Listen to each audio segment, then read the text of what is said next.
Bienvenue sur Africa 24 à la une de l'actualité, une élection présidentielle transparente et crédible.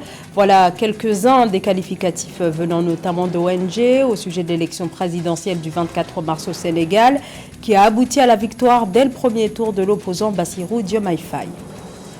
108 milliards de dollars, c'est le montant de la dette publique au Nigeria fin 2023, soit une hausse de 5%, illustration d'une conjoncture économique et financière de plus en plus tendue. Éric Chakour remporte le prix des 5 continents pour son roman « Ce que je sais de toi ». L'auteur canadien faisait partie des 10 finalistes pour le prestigieux prix de la francophonie. Le pire était redouté en raison de la crise politique et les tensions qui entouraient le processus électoral au Sénégal. Mais le scrutin qui a donné vainqueur le candidat d'opposition Bassirou Diomaye Faye s'est déroulé dans le calme. C'est le bilan des missions déployées sur place et l'avis aussi d'ONG qui salue la transparence de l'élection présidentielle du 24 mars. Au Sénégal, la mission internationale d'observation de l'ONG Nouvelle Perspective a rencontré la presse ce mardi 26 mars 2024 à Dakar pour souligner le bon déroulement de l'élection présidentielle du 24 mars au Sénégal. L'organisation d'observation des élections a affirmé que le processus électoral s'est déroulé de manière transparente et intègre, mettant en avant le rapport préliminaire des observations réalisées par son ONG lors du scrutin. Le premier point, c'est la sortie massive de la population sénégalaise pour venir voter. Nous avons remarqué que les jeunes sont vraiment intéressés à la politique dans ce pays. Contrairement à d'autres pays où nous sommes partis, où nous avons vu des jeunes être vraiment désintéressés. La deuxième chose que nous avons remarqué, c'est les personnes de troisième âge. Malgré qu'ils soient dans la période de Ramadan, ils sont sortis en nombre pour venir voter. Ça, c'est pendant le jour électoral. Et la deuxième chose qui a attiré notre attention, c'est le fair play des autres candidats. Les experts internationaux de l'ONG Nouvelle Perspective ont également tenu à rendre hommage à la maturité politique et civique du peuple sénégalais. La participation massive des électeurs et le calme qui a prévalu lors du vote ont été salués comme des signes de solidité de la démocratie au Sénégal.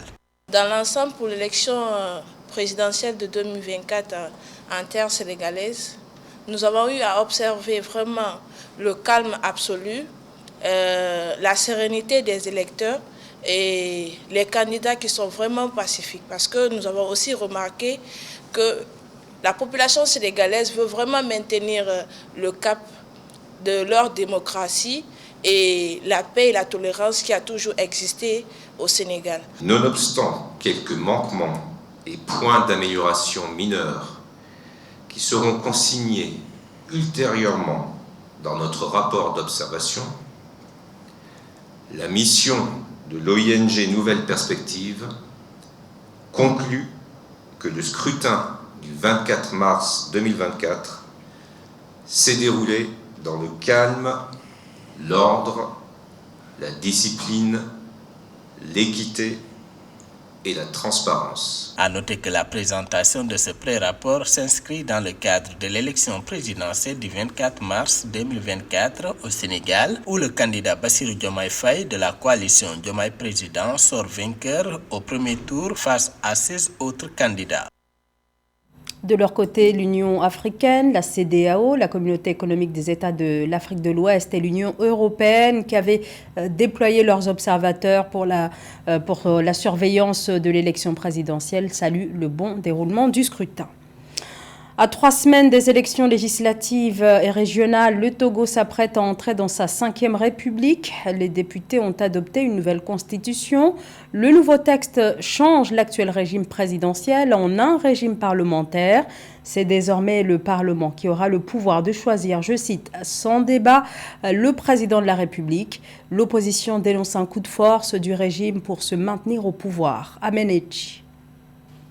Un projet de loi de révision constitutionnelle a été adopté dans la nuit du 25 au 26 mars 2024 par les députés togolais. Le texte propose le passage du régime présidentiel à un régime parlementaire. Cette proposition a provoqué de nombreuses réactions dans la classe politique et la société civile, alors que les prochaines élections législatives doivent avoir lieu dans moins d'un mois. Le mandat des députés arrivant à terme depuis fin 2023. Finalement, le Togo est un pays privatisé par une famille et un régime, dans la mesure où, ne pensant jamais céder le pouvoir, ne pensant jamais organiser une alternance ou laisser l'alternance se faire avec des élections truquées, des élections fraudées, eh bien, il apparaît que ces gens, pour durer au pouvoir, il faut chaque fois ramener le compteur à zéro en tripatouillant la Constitution.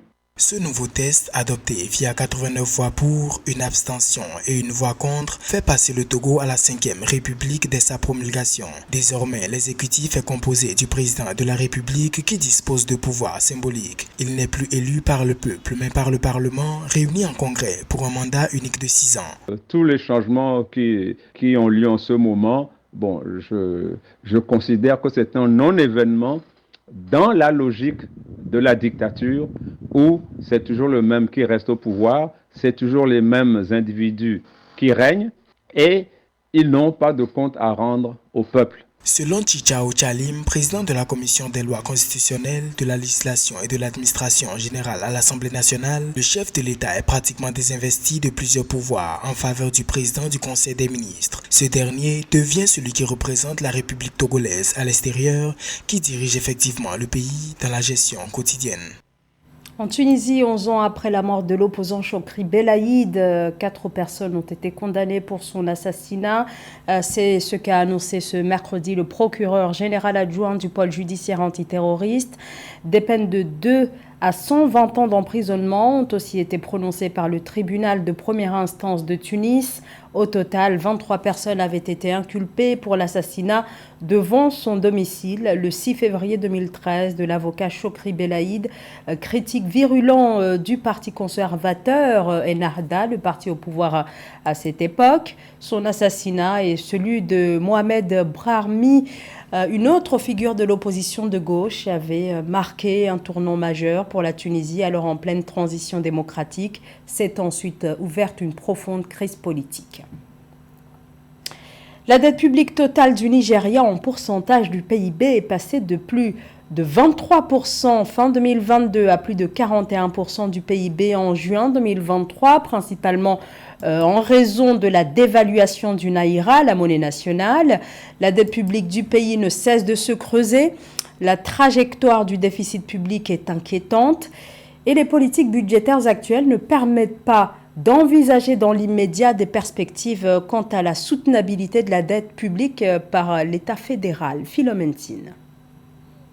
La dette publique du Nigeria a grimpé de 5% pour atteindre un chiffre de 108,2 milliards de dollars en 2023. L'Office de gestion de la dette du pays ouest-africain indique que cet encours est essentiellement dû à une hausse de 6% de la dette intérieure du Nigeria, représentant 61% de la dette globale du pays. Quant à la dette extérieure, elle a augmenté de 2% en 2023 pour se situer à 39% de la dette globale.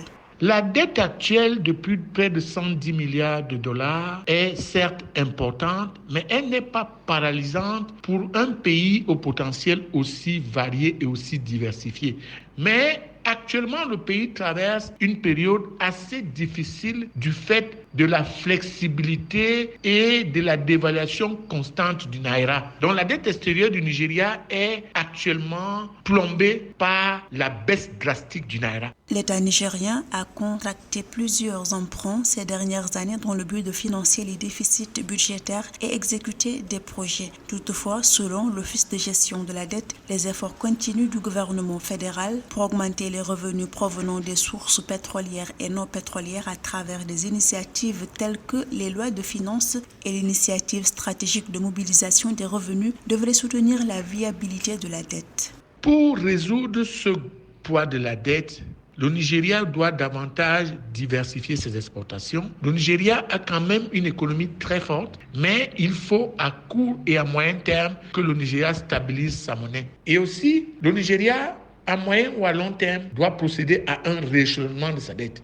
À noter que le Nigeria prévoit de consacrer environ 11 milliards de dollars aux dépenses liées au service de la dette dans le cadre du budget 2024. Par ailleurs, l'économie de la première puissance économique africaine a connu un rebond pour atteindre 3,46% au quatrième trimestre 2023, notons auprès du Bureau national des statistiques du Nigeria. Direction maintenant Paris, où le Musée de l'Homme a abrité ce mardi la cérémonie de remise du prix des 5 continents de la francophonie. Si plusieurs talents africains étaient en lice, une plume s'est particulièrement distinguée. C'est celle du Canadien d'origine égyptienne Eric Chakour, qui a su séduire le jury avec son roman « Ce que je sais de toi ». Lizel Sia, Kizimana et Kamesh Katapoulé étaient sur place. Reportage.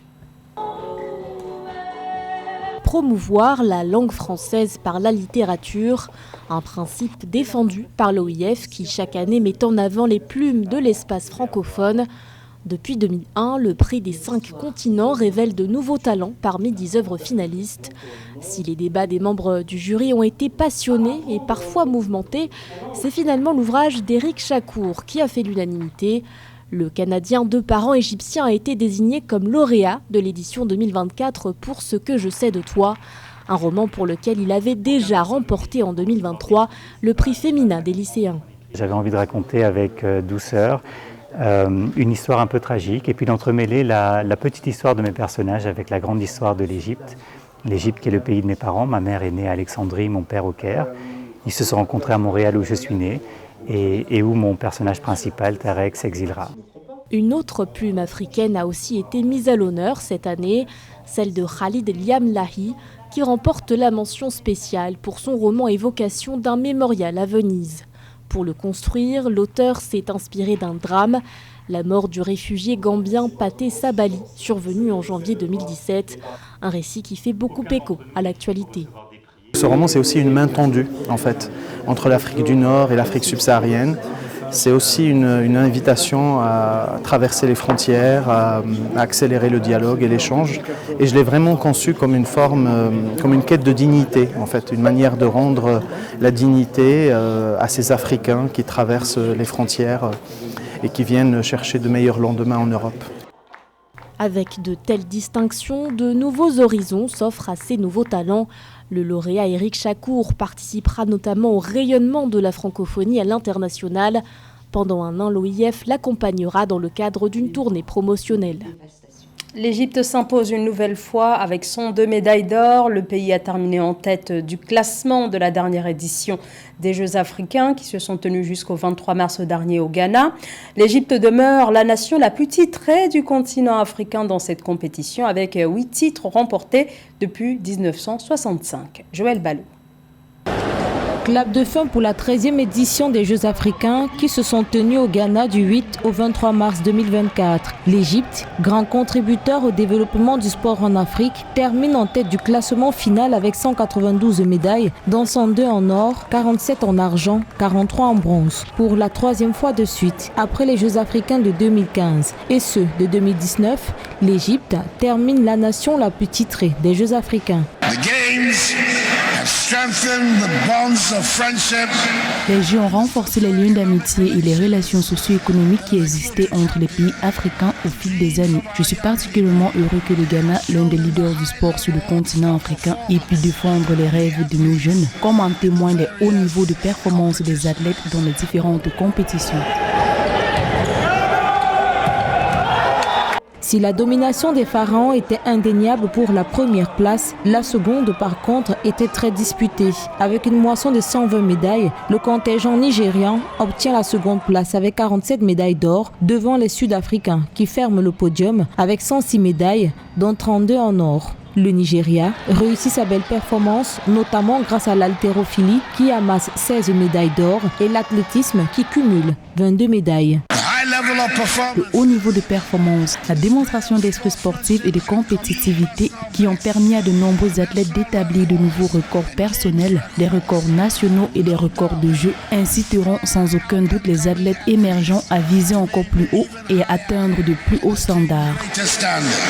L'un des points marquants de cette 13e édition des Jeux africains reste la prestation du Ghana. Le pays hôte, au classement final, termine à la 6e place avec 68 médailles. L'une des médailles d'or les plus prestigieuses reste la victoire de la sélection ghanéenne en finale de football masculin face à l'Ouganda grâce au but solitaire de Jerry Afriyie. Pour rappel, la compétition multisport, comprenant 25 disciplines telles que le rugby, la lutte, le handball, l'athlétisme, a tenu toutes ses promesses. Le flambeau est passé à l'Égypte pour l'organisation des prochains Jeux africains en 2027. C'était le journal de la rédaction. Merci à vous tous de nous avoir suivis. Restez sur Africa 24, l'actualité continue.